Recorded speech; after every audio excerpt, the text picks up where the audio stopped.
Hello and welcome to another update. In this one I'll be covering the latest developments throughout the front line. However, this will be a bit more unorthodox, in the meaning that I'll be talking more what I think is happening and what is going on, because there are some misconceptions about what is actually happening. So starting out here in the Robotyne direction, we see that the Ukrainian forces are continuing their attacks in the direction of Lvov, Novopokrovka, and to the south of Robotyne in the direction of Novoprokopivka. So we see that the Ukrainian forces are continuously gathering their forces. The Russians attempted a counterattack. We have not received any updates since then, so we can assume that it isn't ongoing. So we're seeing continuous attempts by Ukrainian forces to build up their forces and continue their push. More on that later as we delve into an article by The Economist. So we move on to the Urozhaine area, where fighting here continues as the Ukrainian forces have started operations in this direction. As I mentioned in the previous video, the Ukrainian forces are here looking to widen the salient they have. They have pushed southwards from Velika Novosilka down to Urozhaine, capturing the villages of Urozhaine and Staromayorsk. However, pushing further south is much more difficult as the proximity of the Russian villages have become more significant and they are able to provide further fire support. We've seen videos of Urozhaine being hammered by Russian artillery and thermite bombs and so on, which makes it very difficult for them to gather forces in these areas, and as such they're now trying to widen the front by attacking the direction of Novodonetsk, both to the south and north of the village, Novomayorsk and Sevchenkove, as they here are able to spread out the Russian forces and prevent them from focusing their fire in one direction. Then we move on to the Bakhmut area, where here the Ukrainian forces have managed to yet again push to the south of Klishchiivka. They've managed to advance on the northern flank of Andriivka, southern flank of Klishchiivka. This area here are some heights to the east of Klishchiivka. If the Ukrainian forces manage to get control of these heights by pushing in this direction, they would be able to capture the rest of the village and as such have full control over Klishchiivka, which would make it very difficult for the Russian forces to hold their defenses in this area, as they would have the heights in this direction and they would be able to push through, as the Russians don't have any significant fortifications ahead of the highway here to the south of Bakhmut. Then we move on to the Luhansk-Kharkiv border, as the Russian forces managed to advance slightly in the direction of Novopokrovka in the heights north of the village. This is reported by Deep State Map, as the Russian forces have been a bit more active in this direction lately. This is likely due to them getting used to the Ukrainian reinforcements that arrived at the area. When they first started their bridgehead across the Sedebets River, they managed to capture a few villages, but after that the Ukrainians set a completely new mechanized brigade in the direction, which completely halted their advances and even managed to push back the Russian forces. But since then it had been a stalemate, and then there's been a back and forth. Now the Russian forces are trying to regain some of the heights here to the direction, which would allow them to improve their positions, and the front line that isn't moving will be more in their favor compared to them not holding the hills to the north of the village of Novopokrovka. Now, there are some footage from the previous days I need to take a look at. First off, there is the destruction of the Challenger 2 tank. There was a lot of wild theories about how it was destroyed, but we see in the video here some drone footage which shows that the Challenger 2 tank was most likely abandoned prior to it being destroyed, and then we see here that it was hit by some sort of ATGM missile. So the tank was stuck, either because it was abandoned because of some malfunction, or because it hit a mine, was hit by artillery. According to Russian sources, they were launching artillery on these vehicles.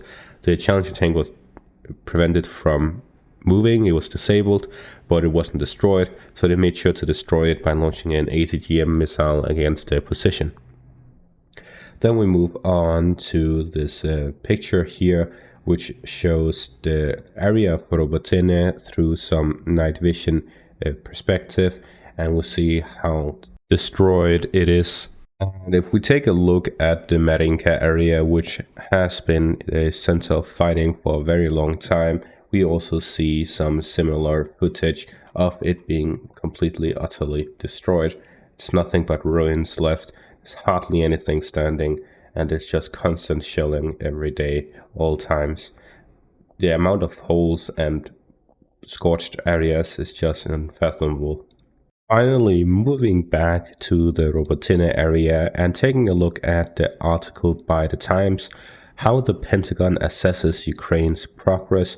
So in this one, there is an interview by The Economist with an American Defense Intelligence Agency. This is not the CIA, this is something below that, but it is the America's Defense Intelligence Agency, the DIA. And these guys essentially do some analysis for the White House. Here, there are some important things we have to look through, starting out with the first quote, which is this one: their breakthrough on that second defensive belt is actually pretty considerable. So first off, they use the word breakthrough, which is unlike what others use, and the reason for that is, if we take a look at the definition, a breakthrough occurs when an offensive force has broken or penetrated an opponent's defensive line and rapidly exploits the gap. This point hasn't happened.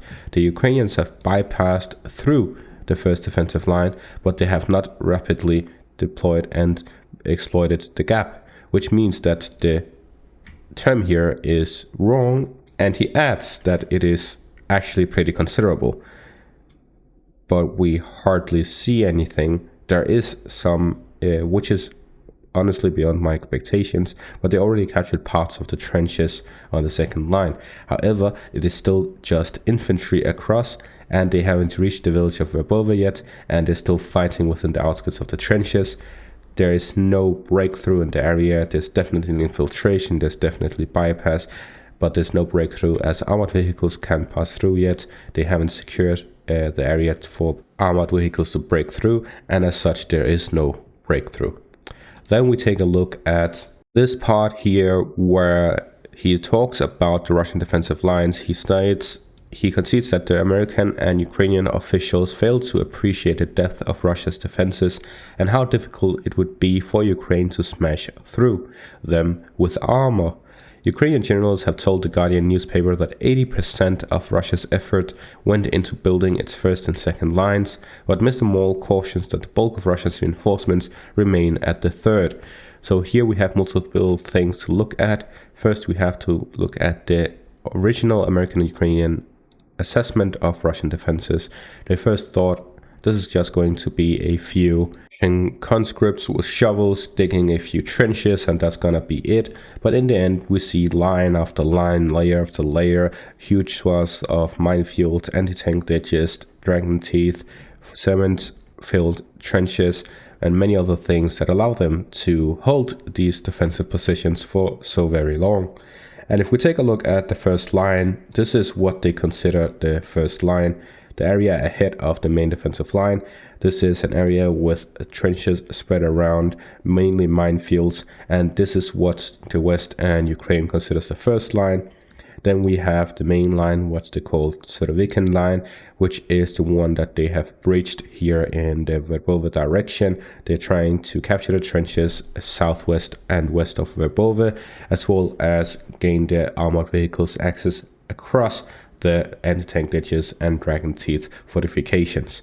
Then we have the third line, which is the one between the Urozhaine area and all the way up north, connecting with the first line. And we see that the Tokmak direction and Ocherutavate, both of these villages are having fortifications all around them, while having an extra layer ahead of Tokmak, while having multiple fortifications ahead of this area. So there's so many fortifications layered after one after another. On top of this, the Russians are still building further fortifications. They're still increasing their fortifications. And then we have a look at the direction of Melitopol. We have a clear overview over some anti-tank ditches here north of Melitopol. This is to prevent an armored push through. At the meantime, they also have fortifications to the west of the road, which would allow the Russian forces to constantly attack Ukrainian positions and hold the flank. Meanwhile, they also have fortifications to the north of that to prevent the Ukrainians from bypassing this direction, forcing them to fight in one direction, which is where they have the anti-tank ditches. They also have Melitopol being a city in and of itself. They have fortifications all around the entrances of the city. So this defensive position is very intricate.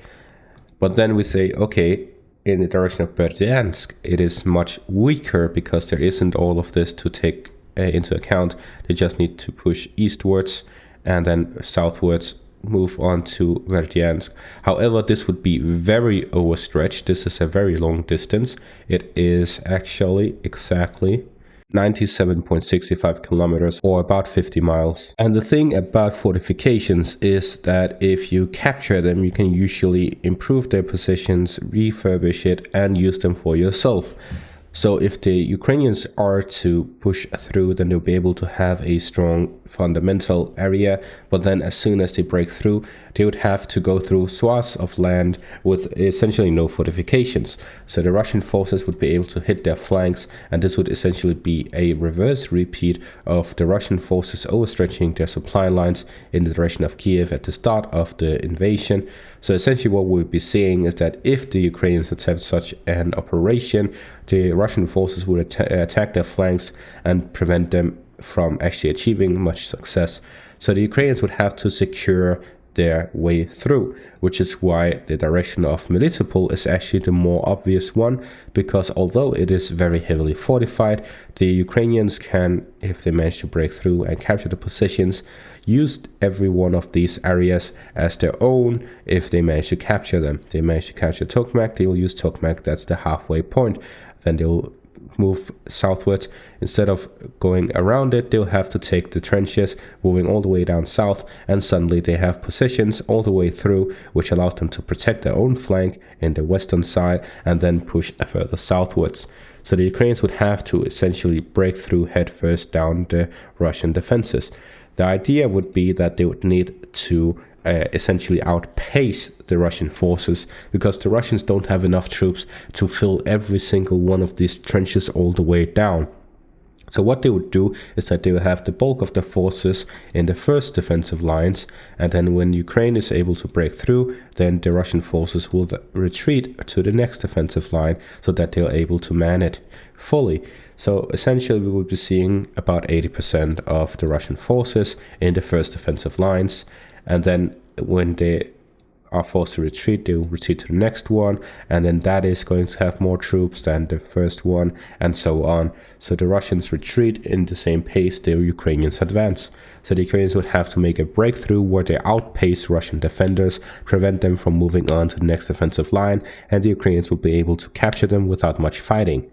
But that would require for them to make a major breakthrough. And this is why everyone says Ukraine cannot succeed without an air force, because without an air force, it is very difficult to make such a major breakthrough. It would essentially require for the Russians to either be sleeping for 12 hours straight without being able to wake up, or essentially just mass surrendering, defecting, leaving the front. It's a fairy tale to be able to achieve it without overwhelming success. So moving back, we see that the Ukrainian generals have told the Guardian newspaper that 80% of Russia's war effort went into building its first and second lines. And Mr. Moll cautions that the bulk of Russia's reinforcements remain at the third. So essentially what we're seeing is that the Ukrainians claim the places ahead and the Surovikin line have 80% of the Russian forces, while Mr. Moll says, well, we have to be careful about this one, because this is essentially the strongest defensive line, not the first two. This one is stronger because it includes Tokmak, it includes these areas which are heavily fortified. We see in comparison to Robotyne, it is both smaller and has less fortifications. Here we see larger and heavier fortifications in comparison. Like Tokmak is a city, it is not a small village with 300 people, it is a city with thousands of people prior to the war. Not sure about the civilian population right now. And we have essentially the Surovikin line all around Tokmak, and beside it to the west, to the east, everywhere there's heavy fortifications. So this in comparison is much more difficult, yet the Ukrainians spent 3 months fighting in Robotyne. This is why I'm saying, unless the Russian forces are just non-existent in Tokmak, then the Ukrainians will not be able to make some sort of major breakthrough, capturing all the way down to the Sea of Azov in the next month. Especially because we will soon see the rain falling, the earth will go muddy, and we'll end up seeing vehicles getting stuck in the mud, similar to back in the start of the invasion, where the Russian forces had to drive through the mud, getting stuck, and ending up sitting ducks for Ukrainian guerrilla warfare. So what we're seeing is that the Ukrainians, unless they cut their losses and focus on widening their current salient, because what we're seeing right now is that they have a area right here which is about 11 kilometers wide, which would be somewhere around 6 miles. So this area right here is how wide it is, and if we look at the depth, it is about 13 kilometers or about 8 miles. So what we're seeing is that they don't have a very wide or deep salient, which is what they have achieved through these 3 months. So what they need to do is that they need to expand this. Now that they've captured most of the fortifications here in the direction of Robotyne, they need to be able to capture Novoprokopivka, Ilchenkove, Kopani, Rivne, and Novoprokhovka here in the northeast. So this whole area is what they need to hold on to if they want to use this, what they have achieved so far, for the next offensive, if they plan on making another one with further Western support. So what I'm saying is, the Ukrainians shouldn't continue trying to break through, because in the end, will they be able to hold it? Will they be able to take control of the whole defensive line? Will they end up getting stuck in the mud and sitting ducks for the whole of the autumn season? Are they going to keep draining their own forces until the Russians launch their own offensive? What is going to happen? It depends all on the choices of the Ukrainian staff, because they have to take the reality into the situation and not base their decision based off their own feelings, like a certain someone who keeps fighting for Bakhmut. But that is going to be all for this update. Thank you all for watching and have a great day.